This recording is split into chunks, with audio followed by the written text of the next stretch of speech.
Hi,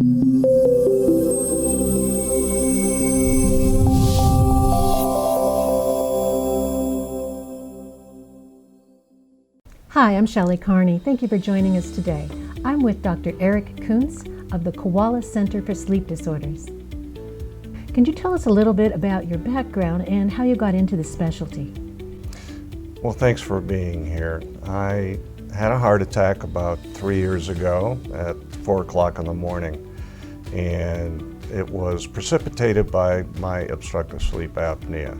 It was one night I wasn't wearing my mask, and my heart was working so hard that pushed me over the edge and had the heart attack. At the time, I was the chief of the dental department at the VA hospital and practicing periodontics. I also started my journey into delving into obstructive sleep apnea, the causes of it, and treatment options, because I was not satisfied with the way I was being treated, and so I started to look into oral appliances. What are some of the ways that you can help people to stop snoring? Well, first of all, we need to understand what causes snoring, and snoring typically is the interaction of the tongue with the uvula, and the uvula is that punching bag on the roof of the mouth, the soft palate, and the air flows over that complex and causes that loud noise of snoring. What an oral appliance will do for a patient is to move the lower jaw forward, taking the tongue with the lower jaw, because the tongue is attached to the lower jaw, and the patient doesn't snore any longer. What are sleep studies? How are they administered, and what are the benefits? There are two primary sleep tests. One is a PSG, a polysomnogram. That is a test where a patient will sleep overnight in a sleep facility.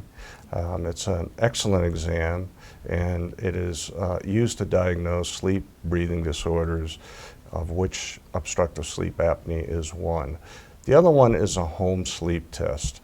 It gives us less information, but it gives us sufficient information to determine if a patient has obstructive sleep apnea or not.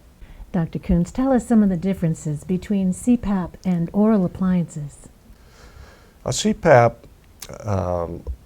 relieves an obstruction, which is typically caused by the tongue falling backwards during sleep against the back of the throat. The CPAP actually forces air through the nose, the mouth, or both to remove that obstruction or to clear that obstruction. An oral appliance gently moves the lower jaw forward sufficiently to prevent the tongue from falling back against the back of the throat. What will a patient experience when they use an oral appliance?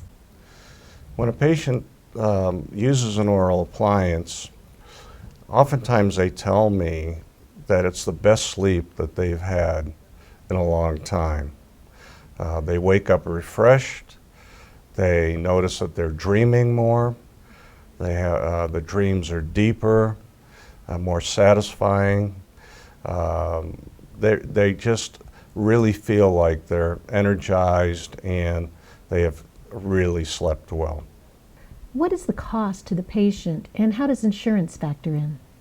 Well, our fees range from $2,000 to $4,000 depending upon the types of services we provide for patients. Medical insurance, including Medicare, will pay the majority of the fee. Sometimes it pays all of it, and sometimes it pays 80%. How long will it take from beginning until a good night's sleep? From the time that we actually start the process of taking impressions, of which there are two methods, there's a traditional method and a digital method. The digital method tends to be a lot more comfortable and a lot quicker. It usually takes about 2 weeks after we have completed those procedures. So We can typically get a patient into an oral appliance and sleeping better in a very short period of time. Who is a prospective patient for you, and how do they get in touch with you? Well, most of the patients that come see us are patients that are already diagnosed, and they have been going through CPAP therapy and it hasn't been comfortable for them. So oral appliance therapy is an alternative that works very well. There are patients, however, that come to see us because they're not sleeping well, they're snoring, their bed partner actually is in another room. So we try to help those patients, but we never start a procedure until we receive a physician's order. So a patient really needs to have a sleep test. And how do they get in touch with you then? They can call us at 505-433-2107, and they can also get information and contact us through our website at www.abqsleep.com. Thank you, Dr. Coontz. I'm Shelley Carney, and I've been speaking with Dr. Eric Coontz of the Koala Center for Sleep Disorders. Thank you for joining us.